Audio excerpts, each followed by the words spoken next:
Hi hello ಮತ್ತೊಮ್ಮೆ ಸ್ಫೂರ್ತಿ academy ಶಿಕಾರಿಪುರದಿಂದ ನಾನು ನಿಮ್ ರಮೇಶ್ ಸರ್. ಸ್ನೇಹಿತರೆ, ಇವತ್ತು ಬಹುಮುಖ್ಯವಾಗಿರ್ತಕ್ಕಂಥ ಮತ್ತೊಂದು ವಿಡಿಯೋದೊಂದಿಗೆ ಬಂದಿದ್ದೇನೆ. ಅದೇ ನೀವೆಲ್ಲ ಎಂಟರ್ಟೈನ್ ಮಾಡ್ತಾ ಇರ್ತಕ್ಕಂಥ ಕೆಸೆಟ್ ಇತಿಹಾಸ ಪರೀಕ್ಷೆ 2025 ನ ಒಂದು ಪ್ರಿಪರೇಷನ್ಸ್ ಅಲ್ಲಿ ಇದ್ದೀರಾ. ಸೊ ಹಂಗಾಗಿ ಚಾಪ್ಟರ್ ವೈಸ್ ಇತಿಹಾಸ ಪ್ರಶ್ನೋತ್ತರಗಳನ್ನ ನಿಮ್ಗೋಸ್ಕರ ಕೊಡ್ತಾ ಇದ್ದೀನಿ. ಸೊ ಇವತ್ತು ನಾನು ನಿಮ್ಗೆ ಕೊಡ್ತಾ ಇರ್ತಕ್ಕಂಥದ್ದು ದೆಹಲಿ ಸುಲ್ತಾನ್ರು. ಈಗ ಆಲ್ರೆಡಿ ನಿಮ್ಗೆ 8 ವಿಡಿಯೋಗಳಲ್ಲೂ ಕೂಡ ಏನ್ಷಿಯಂಟ್ ಹಿಸ್ಟ್ರಿಯ ಕಂಪ್ಲೀಟ್ ಏನ್ ನಮ್ಗಲ್ಲಿ ಕೆಸೆಟ್ ಅಲ್ಲಿ 2013ರಿಂದ 24ರವರೆಗೆ ಚಾಪ್ಟರ್ ವೈಸ್ ಪ್ರಶ್ನೋತ್ತರಗಳು ಬಂದಿದೆ, ಅದನ್ನೆಲ್ಲ ನಿಮ್ಗೆ ಕೊಟ್ಟಿದ್ದೇನೆ. ಸೊ ಇವತ್ತು ದೆಹಲಿ ಸುಲ್ತಾನ್ರಲ್ಲಿ ಗುಲಾಮಿ ರಾಜವಂಶದ ಬಗ್ಗೆ ಕೇಳಿರ್ತಕ್ಕಂಥ ಪ್ರಶ್ನೋತ್ತರಗಳನ್ನು ಕೊಟ್ಟಿದ್ದೀನಿ. ಯಾಕೆ ಅಂತಂದ್ರೆ ದೆಹಲಿ ಸುಲ್ತಾನ್ರು ಕಂಪ್ಲೀಟ್ ಎಪಿಸೋಡ್ ಮಾಡ್ಬೋದು, ಆದ್ರೆ ಗುಲಾಮಿ ವಂಶದ ಬಗ್ಗೆ ಅತಿ ಹೆಚ್ಚು ಪ್ರಶ್ನೆಗಳು ತುಂಬಾ ಅಟ್ರಾಕ್ಟಿವ್ ಆಗಿ ಕೇಳಿದ್ದಾನೆ. ಅದು ಏನು ಅಂತೇಳಿ ಸ್ಪಷ್ಟವಾಗಿ ತಿಳಿಸ್ಬೇಕು ಅನ್ನೋ ಕಾರಣಕ್ಕೋಸ್ಕರ. ಮತ್ತೆ ಡೆಲ್ಲಿ ಸುಲ್ತಾನ್ರಿಗೆ ಸಂಬಂಧಪಟ್ಟಂತ ಎಲ್ಲ ವಿಡಿಯೋಗಳು ಕೂಡ ಕೆಳಗಡೆ ಡಿಸ್ಕ್ರಿಪ್ಷನ್ಸ್ ಅಲ್ಲಿ ನಿಮ್ಗೆ ವಿತ್ ಪ್ರತಿಯೊಬ್ಬ ವ್ಯಕ್ತಿಯ ಬಗ್ಗೆಯೂ ಕೂಡ ಫುಲ್ ಡೀಟೇಲ್ಸ್ ವಿಡಿಯೋಗಳಿದೆ. ಇದರ ನೋಡೋದ್ರ ಜೊತೆಗೆ ಅದನ್ನು ಕೂಡ ನೀವು ಎಂಟರ್ಟೈನ್ ಮಾಡಬಹುದು ಅಂತ ಅನ್ಕೊಳ್ತೀನಿ. ಇಂಥ ಅದ್ಭುತವಾದಂತ ವಿಡಿಯೋಗಳನ್ನ ನಿಮ್ಗೋಸ್ಕರ ಕೊಡ್ತಕ್ಕಂಥ ಪ್ರಯತ್ನ ಮಾಡೋದೇ ಸ್ಫೂರ್ತಿ ಅಕಾಡೆಮಿ. ಮರಿಬೇಡಿ, ಸ್ಫೂರ್ತಿ ಅಕಾಡೆಮಿ ನಿಮಗೋಸ್ಕರ ಈ ಪ್ರಯತ್ನ ಮಾಡ್ತಾ ಇರುವಾಗ ಅಷ್ಟೇ ಇದನ್ನ ಪ್ರೋತ್ಸಾಹಿಸಿ ಬೆಳೆಸಬೇಕಾಗಿರೋ ಕರ್ತವ್ಯ ನಿಮ್ದು ಕೂಡ. ಹಾಗಾಗಿ ಕಾಣ್ತಾ ಇರೋ QR ಕೋಡ್ ನ ಸ್ಕ್ಯಾನ್ ಮಾಡೋದ್ರ ಮುಖಾಂತರ ಚಾನಲ್ಗೆ ಒಂದಿಷ್ಟು ಸಬ್ಸ್ಕ್ರೈಬ್ ಮಾಡ್ಕೊಂಡ್ರು, ಒಂದಿಷ್ಟು ಧನ ಸಹಾಯ ಮಾಡಿದ್ರೆ ನಮ್ಗ ಬೇಕಾಗಿರ್ತಕ್ಕಂಥ ಒಂದಿಷ್ಟು ಪರಿಕರಗಳನ್ನ ಪರ್ಚೇಸ್ ಮಾಡ್ಬಿಟ್ಟು ನಿಮ್ಗೂ ಮತ್ತೆ ನಿಮ್ಮ ಮುಂದಿನವ್ರಿಗೂ ನಿಮ್ಮ ಹಿಂದಿನವ್ರಿಗೂ ತುಂಬಾ ಒಳ್ಳೆ ಪ್ರಯತ್ನ ಮಾಡಬೇಕು ಅನ್ನೋದು ನಮ್ಮ ಪ್ರಯತ್ನ ಇದೆ. ಸೊ ಬನ್ನಿ ಪ್ರಶ್ನೆ ಉತ್ತರಗಳಿಗೆ ಹೋಗೋಣ. ನೋಡಿ, 2018ರಲ್ಲಿ ಕೇಳಿರೋ ಪ್ರಶ್ನೆ ಇದೆ. 2018 ಅಲ್ಲಿ ಏನ್ ಕೇಳಿದಾನೆ ನೋಡಿ, ಈ ಕೆಳಗಿನ ಯಾವ ರಾಜರು ಇಲ್ಬರಿ ಬುಡಕಟ್ಟಿಗೆ ಸೇರಿದವರಲ್ಲ ಅಂತ ಕೇಳಿದ್ದಾನೆ. ಇಲ್ಬರಿ ಟರ್ಕ್ಸ್ ಅಂತ ಕರಿತೀವಿ. ಇಲ್ಬರಿ ಟರ್ಕ್ಸ್ಗೆ ಸೇರಿದವರಲ್ಲ ಅಂತ ಕೇಳಿರೋದು, ಹೌದಾ? ಇಲ್ಲಿ ನಾಸಿರುದ್ದೀನ್ ಮೊಹಮ್ಮದ್, ಗಿಯಾಸುದ್ದೀನ್ ಬಲ್ಬನ್, ಇಲ್ತಮಶ್ ಇವರು ಮೂವರು ಕೂಡ ಇಲ್ಬರಿ ಬುಡಕಟ್ಟಿಗೆ ಸೇರಿದವರು.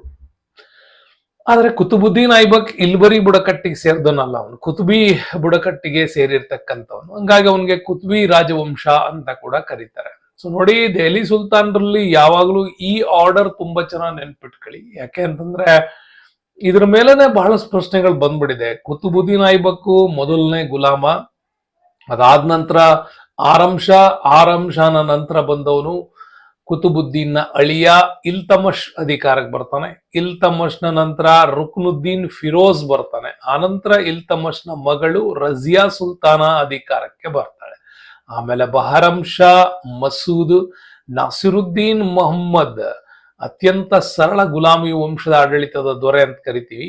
ಅದಾದ ನಂತರ ಒಂದು ನಿರಂಕುಶಾಧಿಕಾರದ ಆಡಳಿತದ ಅಧಿಕಾರಿ ಗಿಯಾಸುದ್ದೀನ್ ಬಲ್ಬನ್. ಅವನ ನಂತರ ಕೈಕುಬಾದ್, ಕೈಕುಸ್ರು ಅಥವಾ ಕೈಮೂರ್ ಅಂತ ಕರಿತೀವಿ. ಅಲ್ಲಿಗೆ 1206ರಿಂದ 1290ರವರೆಗೆ ದೆಹಲಿ ಸುಲ್ತಾನರ ಆಡಳಿತದಲ್ಲಿ ಇಷ್ಟು ಜನರು ಬಹಳ ಪ್ರಮುಖವಾದಂತ ಅಧಿಕಾರವನ್ನ ಮಾಡ್ತಾರೆ. ಸೊ ಓಕೆ, ಹಾಗಾಗಿ ನಿಮ್ಗೆ ನೋಡಿ ನೆನ್ಪಿಟ್ಕೊಳ್ಳಿ, ಇದು ಕುತುಬಿ ರಾಜವಂಶದವನು ಕುತುಬುದ್ದೀನ್ ಐಬಕ್. ಭಾರತದಲ್ಲಿ ಇವನ ಆಡಳಿತ ಅಂತ ನೀವು ನೋಡೋದಾದ್ರೆ ಸ್ನೇಹಿತರೆ, ಇಂಪಾರ್ಟೆಂಟ್ ಆಗಿ ಮೊಹಮ್ಮದ್ ಗೋರಿ ಗೆದ್ದಂತ ಪ್ರದೇಶಗಳನ್ನ 4 ಭಾಗ ಮಾಡಿದ್ದ. ಒಂದು ಗಜ್ನಿ ಭಾಗವನ್ನ, ಪ್ರಾಂತ್ಯವನ್ನ ಮಾಡಿದ್ದ. ಎರಡೊಂದು ಮುಲ್ತಾನ್ನ ಭಾಗವನ್ನ ಮಾಡ್ತಾನೆ.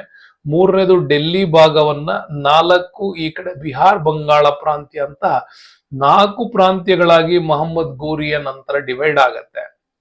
ಆಗ ದೆಹಲಿ ಪ್ರಾಂತ್ಯವನ್ನು ಇಟ್ಕೊಂಡವನೇ ಈ ಕುತುಬುದ್ದೀನ್ ಐಬಕ್. ಈ ಬಿಹಾರ್ ಬಂಗಾಳ ಪ್ರಾಂತ್ಯವನ್ನು ಇಟ್ಕೊಂಡವನೇ ಬಕ್ತಿಯಾರ್ ಖಿಲ್ಜಿ. ಸೊ ಹಾಗಾಗಿ ಬಕ್ತಿಯಾರ್ ಖಿಲ್ಜಿ ಮೊಹಮ್ಮದ್ ಗೋರಿಯ ಕೊನೆಯ ದಂಡಯಾತ್ರೆಯ ಸಂದರ್ಭದಲ್ಲೇ ಆತ ಇಲ್ಲಿನ ನಳಂದ ವಿಶ್ವವಿದ್ಯಾಲಯವನ್ನ ಅವತ್ತು ಅವನು ಲೂಟಿ ಮಾಡಿದ್ದು, ಸುಟ್ಟಾಕಿದ್ದು ಅವಾಗ್ಲೇನೆ. ಹಂಗಾಗಿ ಕುತುಬುದ್ದೀನ್ ಐಬಕ್ ಚಾಂದ್ವಾರ ಕದನದ ಮುಖಾಂತರ ಭಾರತದ ಇವತ್ತಿನ ಬಾರ್ಡರ್ ಒಳಗಡೆ ಎಂಟ್ರಿ ಕೊಟ್ಟವನೇ ಕುತುಬುದ್ದೀನ್ ಐಬಕ್. ಈ ಹಿಂದಿನ ಚಾಂದ್ವಾರ ಕದನದಲ್ಲಿ ರಾಜ ಜೈಸಿಂಗ್ ನನ್ನ ಸೋಲಿಸಿದ್ದು. ಸೊ ಅಲ್ಲಿಗೆ ಇವರಿಬ್ರದು ತಿಳ್ಕೊಂಡ್ರಿ. ಈಗ ಈ ಎಲ್ಡೋಸ್ ಬಗ್ಗೆನೂ ಮತ್ತೆ ಇನ್ನುಳಿದ ಬಗ್ಗೆನೂ ಕೂಡ ನಿಮ್ಗೆ ಹೇಳ್ತೀನಿ ಮುಂದಿನ ಒಂದು ಇದರಲ್ಲಿ. ಸೊ ಬನ್ನಿ, ಇದ್ರ ಮೇಲೆ ಮತ್ತೆ ಒಂದು ಪ್ರಶ್ನೆ ಕೇಳಿದಾನೆ ನೋಡಿ. ಏನ್ ಪ್ರಶ್ನೆ ಕೇಳಿದಾನೆ ಅಂದ್ರೆ, ಇಲ್ತಮಶ್ ಮರಣದ ನಂತರ ದೆಹಲಿಯನ್ನು ಆಳಿದ ಸುಲ್ತಾನರನ್ನ ಅವರೋಹಣ ಕ್ರಮದಲ್ಲಿ ಜೋಡಿಸಿ ಅಂತಿದೆ.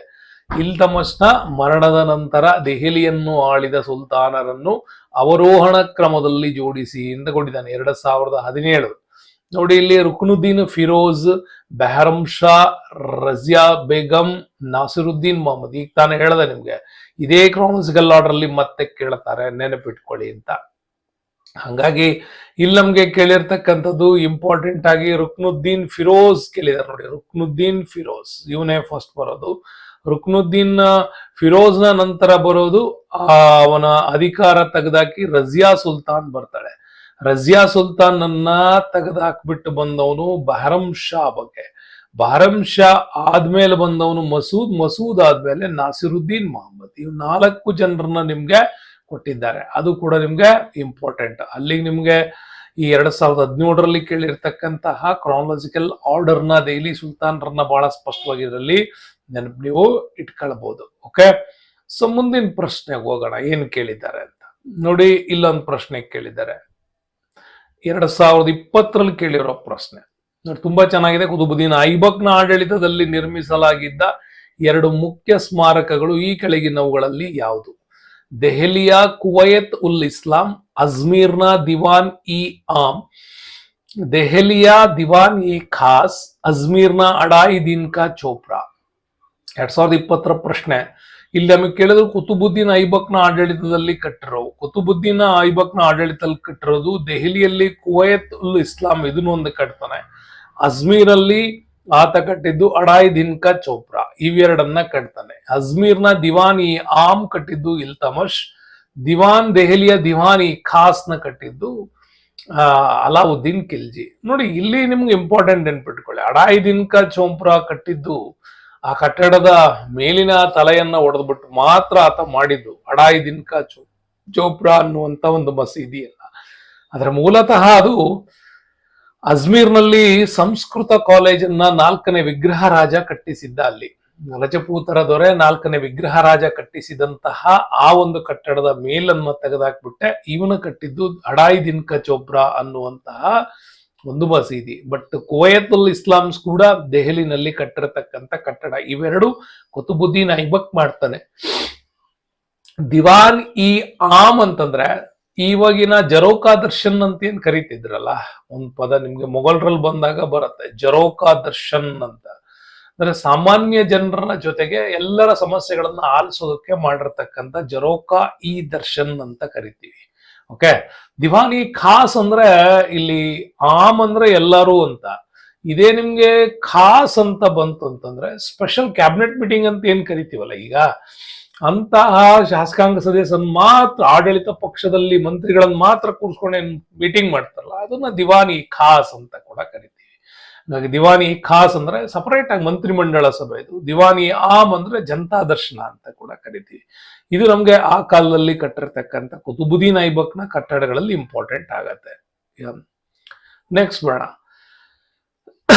ಇಲ್ತಮಿಶ್ ದೆಹಲಿ ಸುಲ್ತಾನರ ಮನೆತನದ ನಿಜವಾದ ಸಂಸ್ಥಾಪಕ. 2015ರಲ್ಲಿ ಕೇಳಿರೋ ಪ್ರಶ್ನೆ.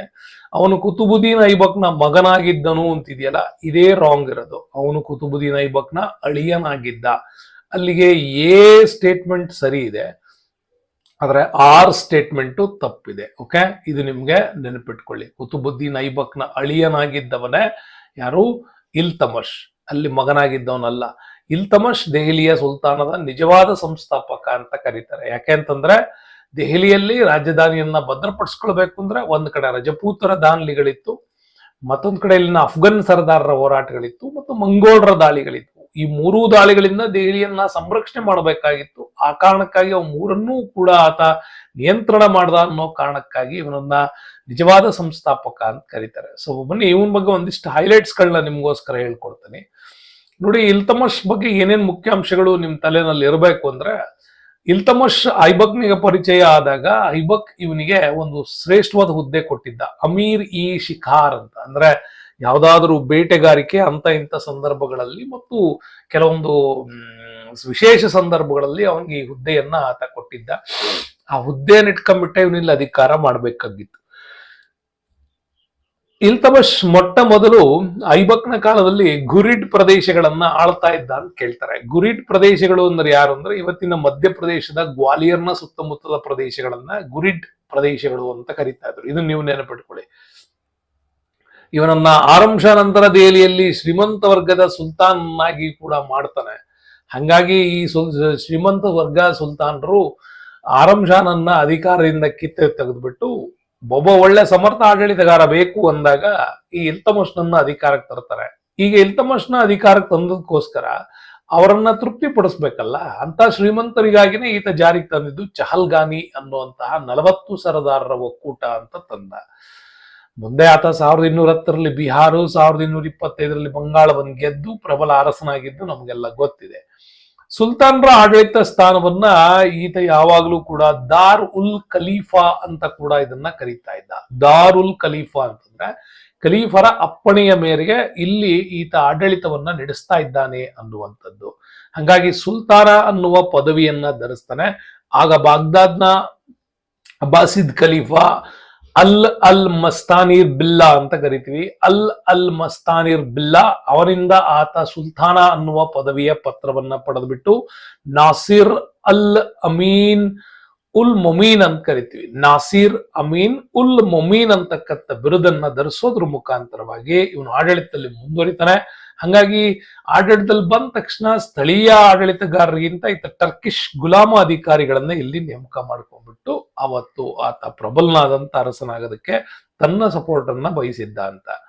ಆಮೇಲೆ ಇಂಪಾರ್ಟೆಂಟ್ ನಮ್ಗೆ ಏನ್ ಬರುತ್ತೆ ಅಂದ್ರೆ, ಆರಂಭದಲ್ಲಿ ಈತ ಗಜ್ನಿಯ ತಾಜುದ್ದೀನ್ ಎಲ್ಡೋಸ್ ಮತ್ತೆ ಮುಲ್ತಾನ್ ನಲ್ಲಿ ನಾಸಿರುದ್ದೀನ್ ಕಬಾಚಾ ಅಂತ ಕರಿತೀವಿ. ನೆನ್ಪಿಟ್ಕೊಳ್ಳಿ, ನಾನು ಆಗ್ಲೇ ನಿಮ್ಗೆ ಹೇಳಿದೆ, ಗಜ್ನಿ ಸುಲ್ತಾನ್ರಲ್ಲಿ ಈತ ಗಜ್ನಿ ಗೋರಿ ಇದನ್ನ ಗೆದ್ದ ನಂತರ ಏನ್ ಮಾಡಿದ, 4 ಪ್ರಾಂತ್ಯಗಳನ್ನಾಗಿ ಮಾಡಿದ್ದ ಅಂತ ಹೇಳಿದೆ. ಮೂಲ ಪ್ರಾಂತ್ಯ ಗಜ್ನಿಯನ್ನ ನೋಡ್ಕೊಳ್ಳೋದಕ್ಕೆ ತಾಜುದ್ದೀನ್ ಎಲ್ಡೋಸ್ ನನ್ನ ನೇಮಕ ಮಾಡಿದ್ದ. ಮುಲ್ತಾನ್ ಅನ್ನ ನೇಮಕ ಮಾಡಿದ್ದ ಇಲ್ಲಿ ನಾಸಿರುದ್ದೀನ್ ಕಬಾಚಾ. ಇವರಿಬ್ರು ದೆಹಲಿಯನ್ನು ಕೂಡ ನಾವು ವಶಪಡಿಸ್ಕೊಳ್ಬೇಕು ಅನ್ಕೊಂಡು ಹವಣಿಸಿದ್ರು. ಯಾಕಂದ್ರೆ ಕುತುಬುದ್ದೀನ್ ಐಬಕ್ ಇರೋ ತನಕ ಇವರಿಗೆಲ್ಲ ಆಗಿರ್ಲಿಲ್ಲ. ಕುತುಬುದ್ದೀನ್ ಐಬಕ್ನ ನಂತರ ಈ ಸಾಮ್ರಾಜ್ಯವನ್ನ ನಾವು ಸಂಪೂರ್ಣ ವಶಪಡಿಸ್ಕೊಳ್ಬೇಕು ಅಂತ ಹೊರಟಾಗ ಗಜ್ನಿಯ ತಾಜುದ್ದೀನ್ ಎಲ್ಡೋಸ್ ನನ್ನ ಸೋಲಿಸ್ತಾನೆ, ಮುಲ್ತಾನ್ನ ಕಬಾಚನೊಂದಿಗೆ ಸೋಲಿಸ್ತಾನೆ. ಅಂದ್ರೆ ಒಬ್ಳಿಗೆ ತನ್ನ ತಂಗಿಯನ್ ಕೊಟ್ಟು ಮದುವೆ ಮಾಡ್ತಾನೆ, ಮತ್ತೊಬ್ಬಳ ಮಗಳನ್ನ ಈತ ಮದುವೆ ಆಗೋದ್ರ ಮುಖಾಂತರ ಒಂದು ಮ್ಯಾಟ್ರಿಮೋನಿಯಲ್ ಕನೆಕ್ಷನ್ಸ್ ಅನ್ನ ಕ್ರಿಯೇಟ್ ಮಾಡ್ಬಿಟ್ಟು ಅವರಿಂದ ಈ ರೀತಿಯಾಗಿರ್ತಕ್ಕಂಥ ಯಾವುದೇ ದೊಡ್ಡ ವಿರೋಧ ಬರದೇ ಇರೋ ರೀತಿ ನೋಡ್ಕೊಂಡ. ಮುಂದೆ ರಜಪೂತ್ ಸಾಮ್ರಾಜ್ಯಗಳಿದ್ವಲ್ಲ, ಜಲೋರು, ರಣತಂಬೂರು, ಗ್ವಾಲಿಯರ್, ಈ ಪ್ರದೇಶಗಳನ್ನು ಕೂಡ ಆತ ಗೆಲ್ತಾನೆ. ನೆಕ್ಸ್ಟ್ ತರೈನ್ ಕದನ ನಿಮ್ಗೆ ಇಂಪಾರ್ಟೆಂಟ್ ಆಗತ್ತೆ. ಯಾಕಂದ್ರೆ ಮಹಮ್ಮದ್ ಗೋರಿ ಟೈಮಲ್ಲಿ 2 ತರೈನ್ಗಳು ನಡೆದಿತ್ತು, 91ರಲ್ಲಿ 92ರಲ್ಲಿ. ಮೊದಲ ತರೈನಲ್ಲಿ ಮಹಮ್ಮದ್ ಗೋರಿ ಸೋತಿದ್ದ, 2ನೇ ತರೈನಲ್ಲಿ ಮಹಮ್ಮದ್ ಗೋರಿ ಗೆದ್ದಿದ್ದ. ಮೊದಲನೇ ತರೈನ್ ಗೆದ್ದುವಾಗ ರಾಜಾ ಜೈಸಿಂಗು ಮತ್ತೆ ಪೃಥ್ವಿರಾಜ್ ಚೌಹಾಣ್ ಒಟ್ಟಾಗಿ ಹೋರಾಟ ಮಾಡಿದ್ರಿಂದ ಗೆದ್ದಿದ್ರು. 2ನೇದ್ರಲ್ಲಿ ಇಲ್ಲಿ ರಾಜಾ ಜೈಸಿಂಗ್ ಇಲ್ಲಿನ ಪೃಥ್ವಿರಾಜ್ ಚೌಹಾಣ್ಗೆ ಸಹಾಯ ಮಾಡದೇ ಇರೋದ್ರಿಂದಾಗಿ 2ನೇ ತರೈನಲ್ಲಿ ಸೋಲಾಗಿತ್ತು. ಬಟ್ 3ನೇ ತರೈನ್ ಕದನ ಕೂಡ ನಡೆದಿದೆ, ಅದು 1215-16ರಲ್ಲಿ. ಇಲ್ಲ, ಇಲ್ತಮಶ್ ಮತ್ತೆ ಗಜ್ನಿ ಪ್ರಾಂತ್ಯದ ಮುಖ್ಯಸ್ಥ ತಾಜುದ್ದೀನ್ ಎಲ್ಡೋಸ್ ಇವರಿಬ್ಬರು ನಡುವೆ ಇದು ನಡೆದಿತ್ತು. ಎಲ್ಡೋಸ್ ನನ್ನ ಯುದ್ಧದಲ್ಲಿ ಸೋಲ್ಸೋದ್ರ ಮುಖಾಂತರವಾಗಿ ಅವ್ರ ಜೊತೆ ಮ್ಯಾಟ್ರಿಮೋನಿಯಲ್ ಕನೆಕ್ಷನ್ಸ್ ಮಾಡೋದ್ರ ಮುಖಾಂತರ ಈ ಸಮಸ್ಯೆಯನ್ನ ಬಗೆಹರಿಸಿದ್ದ. ಆದ್ರೆ ನಿಜವಾದ ಸಂಸ್ಥಾಪಕ ಅಂತ ಕರೆಯೋದು ಈಗ್ಲೇನೆ. ಯಾಕೆ ಅಂತಂದ್ರೆ ಇಲ್ಲಿ ಆಲ್ರೆಡಿ ನಿಮಗೆ ಗೊತ್ತಿದೆ, ಗಜ್ನಿಯಿಂದ ಬರಬಹುದಾದ ದಾಳಿಯನ್ನ ತಡೆಗಟ್ಟದ, ಮುಲ್ತಾನಿಂದ ಬರಬಹುದಾದ ದಾಳಿಯನ್ನ ತಡೆಗಟ್ಟದ. ಆದ್ರೆ ದೆಹಲಿ ಮೇಲೆ ಇನ್ನೊಂದು ಪ್ರಾಬ್ಲಮ್ ಇತ್ತು, ಅದು ಮಂಗೋಲ್ರು ಕ್ವಾರಿಸ್ನ ರಾಜ ಜಲಾಲುದ್ದೀನ್ ಅನ್ನುವಂತಹ ಯುವರಾಜನನ್ನ ಬೆನ್ನಟ್ಕೊಂಡು ಬರ್ತಾರೆ. ಜಲಾಲುದ್ದೀನ್ ಮಂಗ್ಬರ್ನಿ ಅಂತ.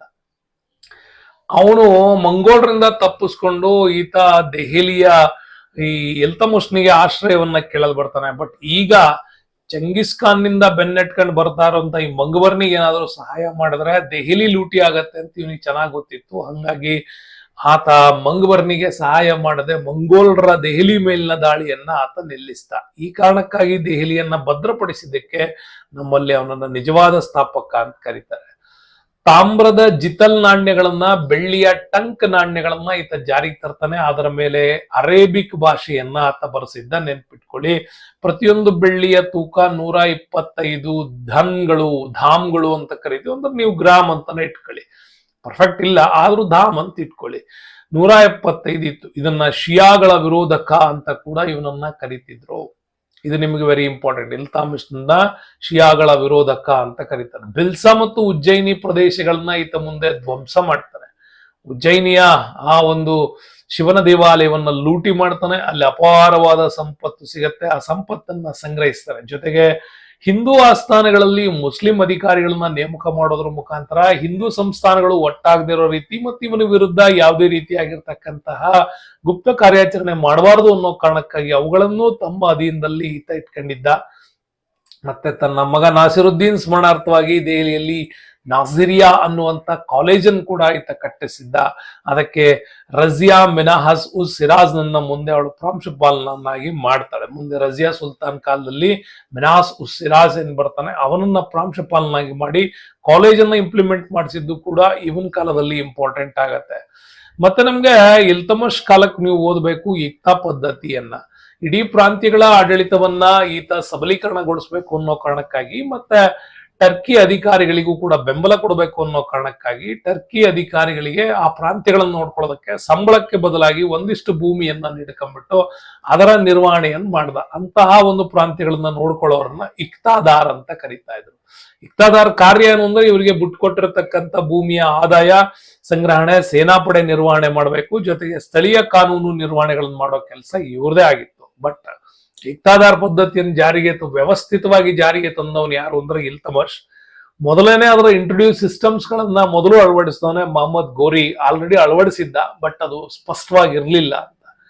ನೆಕ್ಸ್ಟ್ ಈಗ ಎಲ್ಲ ಪ್ರಾಂತ್ಯಗಳನ್ನ ನೋಡ್ಕೊಳ್ಳೋದಕ್ಕೆ ಈ ರೀತಿ ನೇಮಕ ಆದ್ಮೇಲೆ ಕೆಲವೊಂದು ನಗರ ಪ್ರದೇಶಗಳನ್ನ ನೋಡ್ಕೊಳ್ಳೋದಕ್ಕಾಗಿ ಅಮೀರ್ ಇ ದಾದ್ ಅನ್ನುವಂತ ಅಧಿಕಾರಿಗಳನ್ನ ನೇಮಕ ಮಾಡಿ ನಗರ ಪ್ರದೇಶಗಳ ನಿರ್ವಹಣೆಗೆ ಮತ್ತು ನ್ಯಾಯಾಂಗ ನಿರ್ವಹಣೆಗೆ ಕಾಜಿಗಳನ್ನು ಕೂಡ ನಿರ್ಮಾಣ ಮಾಡೋದ್ರ ಮುಖಾಂತರ ಬಲಪಡಿಸ್ತಾನೆ. ಮಿನಾಜು ಸಿರಾಜ್ ಈ ಕಾಲಕ್ಕೆ ಬರುವಂತ ಒಬ್ಬ ಶ್ರೇಷ್ಠ ಇತಿಹಾಸಕಾರ. ತಬಕತ್ ಇ ನಸಿರಿ ಅನ್ನುವಂತ ಕೃತಿ ಮತ್ತೆ ಅದಾಬ್ ಉಲ್ ಮುಲ್ಕ್ ಇಲ್ಲಿ ಬರೀತಾನೆ, ಎರಡು ಕೃತಿ. ನಮ್ಗೆ ಯಾವಾಗ್ಲೂ ತಬಕತ್ ಇ ನಸಿರಿ ಕೂಡ ತಿಳ್ಕೊಂಡಿರ್ತೀರಿ, ಬಟ್ ಇದನ್ನು ತಿಳ್ಕೊಳ್ಳಿ. ಆದಾಬ್ ಉಲ್ ಮುಲ್ಕ್ ಅಂತ ಅಂದ್ರೆ ರಾಜರ ನಡವಳಿಕೆ, ಸರ್ಕಾರದ ಪದ್ಧತಿ, ಯುದ್ಧ ಕಲೆಗಳ ವಿವರಣೆಯನ್ನು ಹೊಂದಿರತಕ್ಕಂತ ಇಂಡೋ ಮುಸ್ಲಿಂ ಕ್ಲಾಸಿಕ್ಸ್ ಅನ್ನುವಂತ ಅದ್ಭುತವಾದ ಕೃತಿಯನ್ನ ಈತ ಕಾಲಕ್ಕೆ ಬರೆದದ್ದು ಅನ್ನೋದು ಕೂಡ ನಿಮ್ಗೆ ನೆನಪಿರ್ಬೇಕಿದೆ. ಓಕೆ, ಸೊ ನೆಕ್ಸ್ಟ್ ಬಂದ್ರೆ ನಮ್ಗೆ ಕುತುಬ್ ಮೀನಾರ್ ಅನ್ನ ಪೂರ್ಣಗೊಳಿಸಿದವನು ಇವನೇನೆ. 238 ಅಡಿ ಸುಲ್ತಾನ್ ಗರ್ಹಿ ಸಮಾಧಿಯನ್ನ ಕಟ್ಟಿಸಿದವನು ಕೂಡ ನಾಸಿರುದ್ದೀನ್ ಮೊಹಮ್ಮದ್ನ ಸಮಾಧಿ ಆಗತ್ತದು ಮುಂದೆ, ಬಟ್ ಸುಲ್ತಾನ್ ಗರ್ಹಿ ಅನ್ನುವಂತ ಸಮಾಧಿ ಕಟ್ಟಿದ್ದು ಈ ಕಾಲದಲ್ಲೇ. ಗಂಧಕ್ಕಿ ಬಾವೋಲಿ ನೆನ್ಪಿಟ್ಕೊಳ್ಳಿ, ಬಹಳ ಸರಿ ಇದನ್ನ ಕೇಳ್ತಾರೆ ನಿಮ್ಗೆ.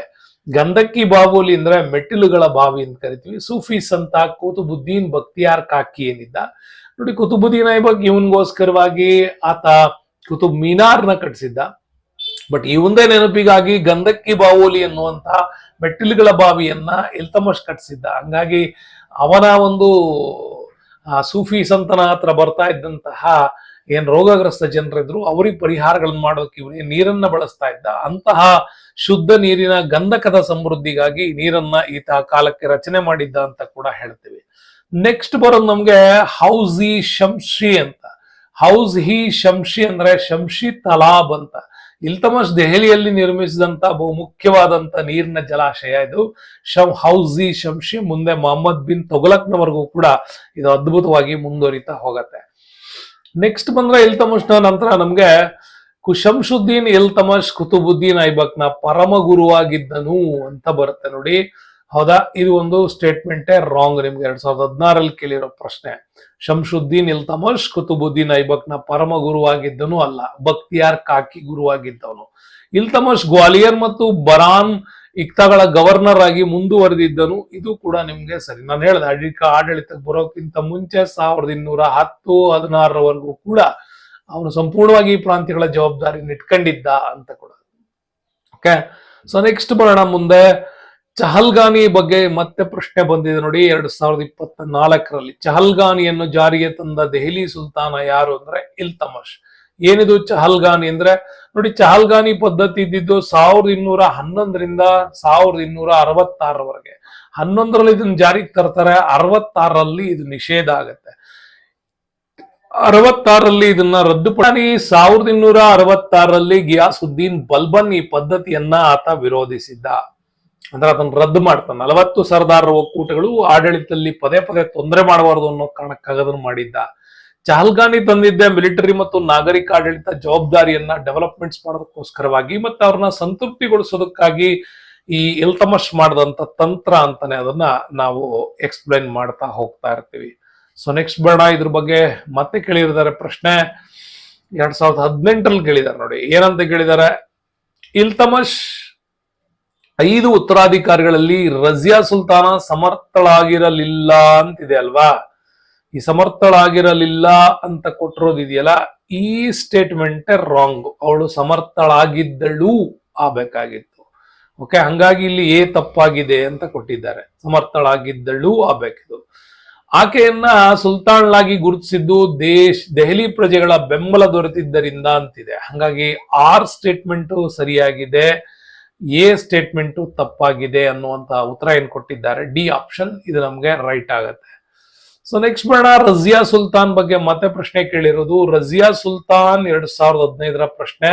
ತನ್ನ ನಾಣ್ಯಗಳ ಮೇಲೆ ಏನಂತ ಹೆಸರನ್ನ ಹಾಕ್ಸ್ಕೊಂಡಿದ್ಲು? ರಜಿಯಾ ಸುಲ್ತಾನ, ಸುಲ್ತಾನ್ ರಜಿಯಾತ್ ಅಲ್ ದುನಿಯಾ, ರಜಿಯಾತ್ ಉಲ್ ನಿಯಾವುದ್ದೀನ್, ರಜಿಯಾ ಬೇಗಂ ಅಂತ ಅವಳ ಹೆಸರು ಹಾಕ್ಸ್ಕೊಂಡಿದ್ದು ಸುಲ್ತಾನ್ ರಜಿಯಾತ್ ಅಲ್ ದುನಿಯಾ ಅನ್ನುವಂತ ಹೆಸರನ್ನ ಹಾಕ್ಸ್ಕೊಂಡಿಲ್ಲ. ಅಂದ್ರೆ ಪ್ರತಿದಿನಕ್ಕೂ ಬಳಕೆಯಾಗುವ ಆಡಳಿತದ ನಾಣ್ಯಗಳಿಗೆ ರಜಿಯಾತಲ್ ಅಂತ ಹಾಕ್ಸ್ಕೊಳ್ತಾಳೆ. ಮತ್ತು ಸುಲ್ತಾನ್ ಪದವಿಯನ್ನ ಅಲಂಕರಿಸಿದಂತಹ ದೆಹಲಿಯ ಮಹಿಳೆ ಅಂತ ಕೂಡ ಅದನ್ನ ನಾವು ಕರಿತೀವಿ. ಸೊ ನೆಕ್ಸ್ಟ್ ಬಂದ್ರೆ 2020 ಮತ್ತೊಂದು ಪ್ರಶ್ನೆ ಕೇಳಿದ್ದಾರೆ ನೋಡಿ.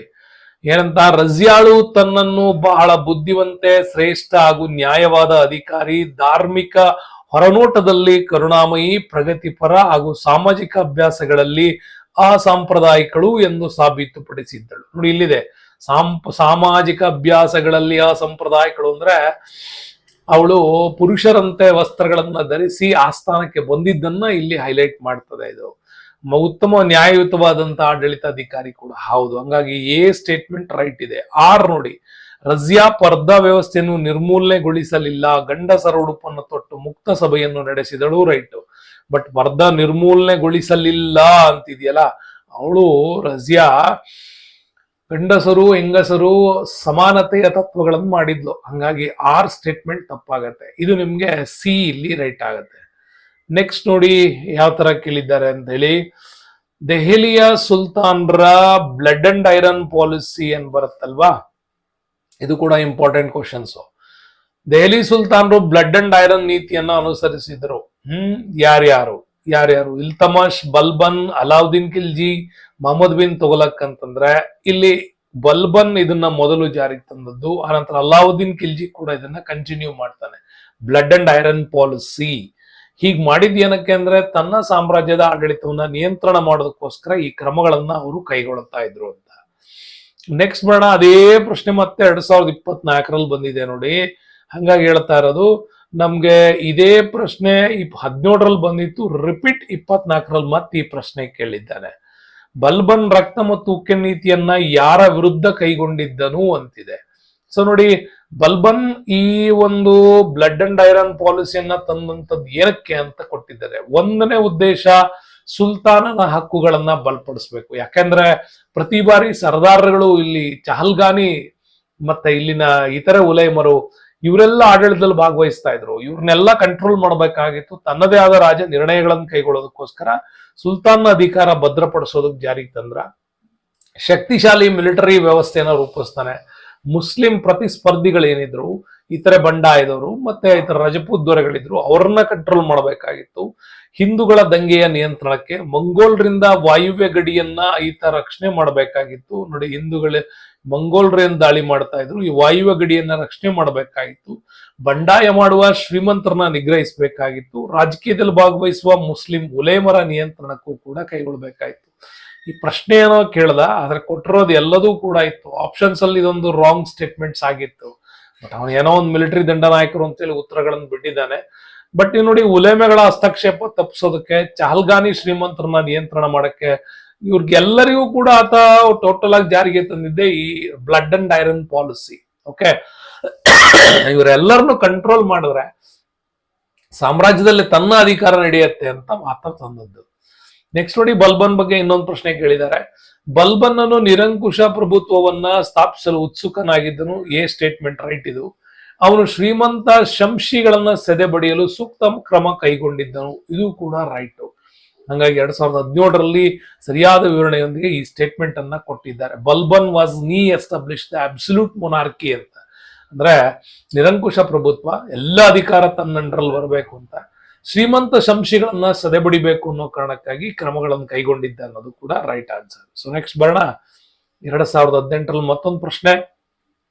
ಗಿಯಾಸುದ್ದೀನ್ ಬಲ್ಬನ್ ತನ್ನ ಎಲ್ಲ ವಿರೋಧಿಗಳನ್ನ ಸದೆಬಡಿದು ನಿರಂಕುಶ ರಾಜಪ್ರಭುತ್ವವನ್ನ ಸ್ಥಾಪಿಸಿದ್ದ. Statement ready. ಅವನು ತನ್ನ ಉಡುಪು, ಸಾಮಾಜಿಕ ನಡವಳಿಕೆ, ಶಿಷ್ಟಾಚಾರವನ್ನ ಬದಲಿಸಿಕೊಳ್ಳಲಿಲ್ಲ ಅಂತಿದೆಯಲ್ಲ, ಇದು ತಪ್ಪು. ಯಾಕೆಂದ್ರೆ ಪರ್ಷಿಯನ್ ಮಾದರಿಯ ಎಲ್ಲ ಆಡಳಿತ ಪದ್ಧತಿಗಳನ್ನ ಭಾರತದಲ್ಲಿ ಜಾರಿಗೆ ತರ್ತಾನೆ. ಅಂತ ಕೆಲವು ಆಡಳಿತ ಪದ್ಧತಿಗಳ ಬಗ್ಗೆನೂ ಕೂಡ ಪ್ರಶ್ನೆಗಳನ್ನು ಕೇಳಿದ್ದಾರೆ. ಸೇಮ್ 2018 ಆದ್ಮೇಲೆ ಇದನ್ನೇ ಮುಂದೆ 2014ರಲ್ಲಿ ಆಲ್ರೆಡಿ ಪ್ರಶ್ನೆಗಳನ್ನು ಕೇಳಲಾಗಿದೆ ನೋಡಿ. ಬಲ್ಬನ್ನ ಸಾಮ್ರಾಜ್ಯಶಾಹಿ ಆಡಳಿತ ತಂದಂತ ಬದಲಾವಣೆಗಳಿವು. ಇಲ್ಲೊಂದು ಕೊಟ್ಟಿದ್ದಾರೆ ನೋಡಿ, ಫೈಬೋಸ್, ಸಜ್ದಾ, ಸಿಖಾ ಮತ್ತೆ ಕುತುಬಾ ಅಂತ ಕರೀತಾರೆ ಅಲ್ವಾ. ಇಲ್ಲಿ ಫೈಬೋಸ್ ಅಂತಕ್ಕಂಥದ್ದು ಇದು ಬಲ್ಬನ್ ತಾನು ಪರ್ಷಿಯನ್ ಆಡಳಿತ ಮಾದರಿಯನ್ನ ಭಾರತದಲ್ಲಿ ಅಳವಡಿಸಬೇಕು ಅನ್ನೋ ಕಾರಣಕ್ಕಾಗಿ ಈ ಸಿಸ್ಟಮ್ ಅಂತ ತರ್ತಾನೆ. ಅಂದ್ರೆ ಸಾಮ್ರಾಜ್ಯದ ಆಸ್ಥಾನಕ್ಕೆ, ಅಂದ್ರೆ ತಮ್ಮ ಆಸ್ಥಾನಕ್ಕೆ ರಾಜ ಎಂಟ್ರಿ ಕೊಡೋ ಸಂದರ್ಭದಲ್ಲಿ ಅವನ ಪಾದಕ್ಕೆ ಮುತ್ತು ಕೊಡುವುದು ಅಂತ ಕರಿತೀವಿ. ಇದು ಫೈಬೋಸ್ ಅಂತ. ಇನ್ನೊಂದು ಸಜ್ದಾ ಅಂತ ಜಾರಿಗೆ ತರ್ತಾರೆ. ಸಜ್ದಾ ಅಂದ್ರೆ ಸುಲ್ತಾನ್ನ ಎದುರು ಸಾಷ್ಟಾಂಗ ಪ್ರಣಾಮಗಳನ್ನ ಮಾಡ್ತಕ್ಕಂಥದ್ದು. ಬಂದ ತಕ್ಷಣ ಎದ್ದು ನಿಂತ್ಕೊಂಡು ನಮಸ್ಕಾರ ಮಾಡುವಂತಹ ಪರ್ಷಿಯನ್ ಕಲ್ಚರ್ನ ಈತ ಜಾರಿಗೆ ತರ್ತಾನೆ, ಸಜ್ದಾ ಅಂತ. ನೆಕ್ಸ್ಟ್ ಸಿಖಾ ಅಂತ ಕೂಡ ಕರಿತೀವಿ. ಈತ ಸಿಖಾ ಪದ್ಧತಿಯಲ್ಲಿ ನೋಡಿ, ಸಿಖಾ ಅಂತ ಕೂಡ ಕರಿತೀವಿ. ಈ ಸಿಖಾದಲ್ಲಿ ಏನಾಗಿತ್ತು ಅಂತಂದ್ರೆ, ಇದು ಇಂಪಾರ್ಟೆಂಟ್ ಆಗಿ ನಾಣ್ಯಗಳಿಗೆ ಬರ್ತಕ್ಕಂಥದ್ದು. ಇನ್ನು ಕುತುಬಾ ಅಂತ ಕರಿತೀವಿ. ಇದು ಕುತುಬಾ ಅಂದ್ರೆ ರಾಜ ಶುಕ್ರವಾರದ ಪ್ರಾರ್ಥನೆಯನ್ನ ಕುತುಬಾ ಅಂತ ಹೇಳಿ ಕರಿತಕ್ಕಂಥದ್ದಿದೆ. ಈ ರೀತಿಯಲ್ಲಿ 4 ರೀತಿಯಲ್ಲಿ ಆಚರಣೆಗಳನ್ನ ಗಿಯಾಸುದ್ದೀನ್ ಬಲ್ಬನ್ ಈತ ಜಾರಿಗೆ ತಂದಿದ್ದ. ಇದಿಷ್ಟು ನಮ್ಗೆ ಇಂಪಾರ್ಟೆಂಟ್ ಆಗಿ ಗುಲಾಮಿ ರಾಜವಂಶದ ಬಗ್ಗೆ ಇಲ್ಲಿ ಸ್ಪಷ್ಟವಾದಂತ ವಿವರಣೆಗಳನ್ನ ಇದ್ದಾವೆ. ನಿಮ್ಗೆ ಇನ್ನೂ ಅನೇಕ ವಿಡಿಯೋಗಳು ಕೆಳಗಡೆ ಡಿಸ್ಕ್ರಿಪ್ಷನ್ಸ್ ಅಲ್ಲಿ MCQs ಗಳೆಲ್ಲದೂ ಕೂಡ ಇದೆ. ದಯವಿಟ್ಟು ಆ ವಿಡಿಯೋಗಳನ್ನ ನೋಡೋದ್ರ ಮುಖಾಂತರ ನಮ್ಮ ಈ ಗೂಗಲ್ ಪೇಜ್ ನ ಕಾಣ್ತಾ ಇದೆ, ಇದಕ್ಕೆ ನೀವು ಸ್ಕ್ಯಾನ್ ಮಾಡೋದ್ರ ಮುಖಾಂತರ ಮತ್ತೆ ನಮ್ಮ ಈ ಚಾನೆಲ್ ನ ಡೆವಲಪ್ಮೆಂಟ್ಸ್ ಗೆ ಸಹಾಯ ಮಾಡ್ತೀರಿ ಅನ್ಕೊಂಡಿನಿ. ಮುಂದಿನ ವಿಡಿಯೋದಲ್ಲಿ ಖಿಲ್ಜಿ ಮತ್ತೆ ತುಘಲಕ್ಗಳ ಆಡಳಿತ, ಸೈಯದ್ಗಳನ್ನ 2ನೇ ಪಾರ್ಟ್ ಅಲ್ಲಿ ತರ್ತೀನಿ. ಅದಾದ ನಂತರ ನಿಮ್ಗೆ ಆಡಳಿತ, ಸಾಂಸ್ಕೃತಿಕ ಮಾದರಿಗಳನ್ನು ಕೂಡ ಜಾರಿಗೆ ತರ್ತೀನಿ ಅಂತ ಹೇಳ್ತಾ ವಿಡಿಯೋಕ್ಕೆ ಧನ್ಯವಾದಗಳು. ಮುಂದಿನ ವಿಡಿಯೋದಲ್ಲಿ ಮತ್ತೆ ಸಿಗೋಣ. ಅಲ್ಲಿವರೆಗೂ stay with us. Ramesh sir, thank you, bye.